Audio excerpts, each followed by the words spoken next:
বিমানে বোমা হামলার হুমকি যেন থামছেই না। বোমা আতঙ্কে একের পর এক বিমান যাত্রা বাতিল করা হচ্ছে। এরপরও বিপদ পিছুই ছাড়ছে না।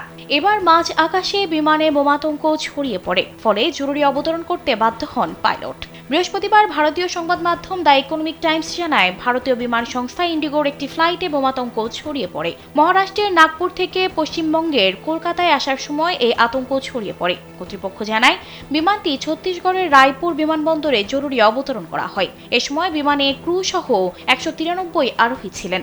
জরুরি অবতরণের পর পুরো উড়োজাহাজে তল্লাশি চালানো হয়। রায়পুরের সিনিয়র পুলিশ সুপার সন্তোষ সিং জানায়, সকাল 9টার দিকে অবতরণের পর বিমানটি বাধ্যতামূলক নিরাপদ স্থানে সরিয়ে আনা হয়েছে।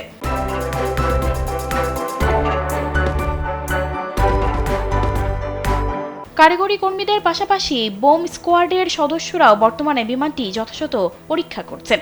বিমানের সব যাত্রীদের পরীক্ষা করা হচ্ছে, তবে এখনো পর্যন্ত সেখানে কোনো ধরনের বিস্ফোরক পদার্থ বা রহস্যজনক বস্তুর খোঁজ মেলেনি। গত কয়েক সপ্তাহে ধারাবাহিকভাবে একাধিক ভারতীয় বিমান সংস্থার কাছে বোমা হামলার হুমকি পাঠানো হচ্ছে।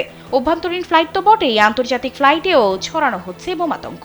গত 2 সপ্তাহে 5 শতাধিক ফ্লাইটে বোমার হুমকির তথ্য ছড়িয়েছে।